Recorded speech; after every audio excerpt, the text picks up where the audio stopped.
सीता माता को छुड़ाने के लिए हनुमान जी ने रावण की लंका का दहन किया था। आज हम उसकी कथा सुनेंगे।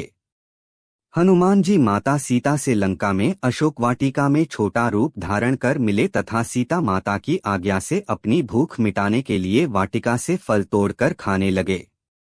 तब वहां पर पहरा दे रहे राक्षसों ने हनुमान जी को देखा और उन्हें साधारण वानर समझकर उन्हें मारने के लिए दौड़ पड़े, परंतु हनुमान जी ने अपनी शक्ति का प्रयोग कर राक्षसों पर आक्रमण किया।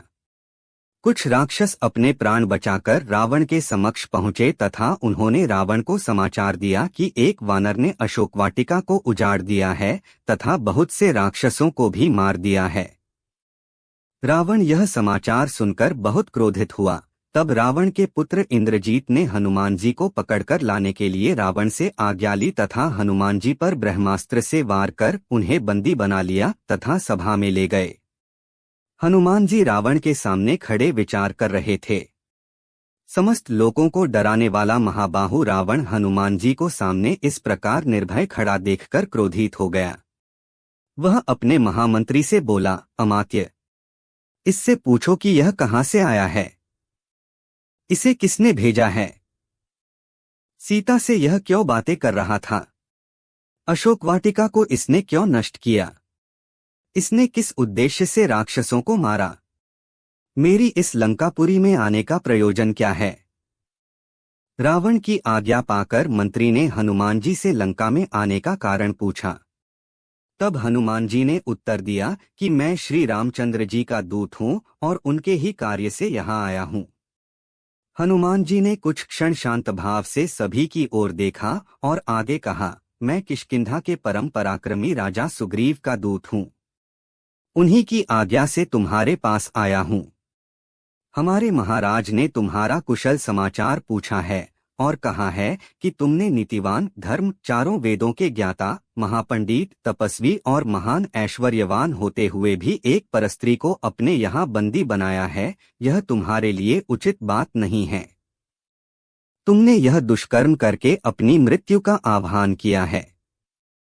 तुम सीता माता को प्रभु श्री रामचंद्र जी को लौटा दो, वे निश्चित ही तुम्हें क्षमा कर देंगे। यदि तुम ऐसा नहीं करोगे तो तुम्हारा अंत भी वही होगा जो खर, दूषण और बाली का हुआ था। हनुमान जी की यह बात सुनकर रावण क्रोधित हो उठा। उसने अपने सेवकों को आज्ञा दी, इस वानर का वध कर डालो। रावण की आज्ञा सुनकर वहां उपस्थित विभीषण ने कहा, राक्षसराज, आप धर्म के ज्ञाता और राजधर्म के विशेषज्ञ हैं। दूत के वध से आपके पांडित्य पर कलंक लग जाएगा, इसलिए उचित अनुचित का विचार करें और दूत के योग्य किसी अन्य दंड की आज्ञा दें। रावण ने कहा, शत्रुसूदन, पापियों का वध करने में पाप नहीं है। इस वानर ने वाटिका का विध्वंस तथा राक्षसों का वध करके पाप किया है, इसलिए मैं इसका वध करूंगा। रावण की यह बात सुनकर उसके भाई विभीषण ने नम्रता के स्वर में कहा, हे लंकापति, जब यह वानर स्वयं को दूत बताता है तो नीति तथा धर्म के अनुसार इसका वध करना अनुचित होगा, क्योंकि दूत दूसरों का दिया हुआ संदेश सुनाता है। वह जो कुछ कहता है वह उसकी अपनी बात नहीं होती, इसलिए उसका वध नहीं किया जा सकता। विभीषण की बात पर विचार करने के बाद रावण ने कहा, तुम्हारा यह कथन सत्य है कि दूत का वध नहीं किया जा सकता, परंतु इसने अशोक वाटिका का विध्वंस किया है। इसका दंड तो इसे मिलना चाहिए।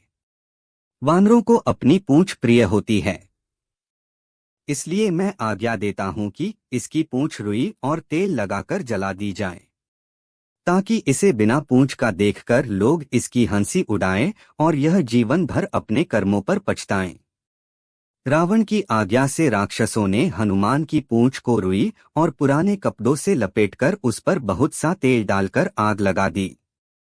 जैसे जैसे राक्षस हनुमान जी की पूंछ पर कपड़े लपेट रहे थे, वैसे वैसे हनुमान जी भी अपनी पूंछ बढ़ाते जा रहे थे। अंत में उनकी पूंछ को आग लगा दी गई।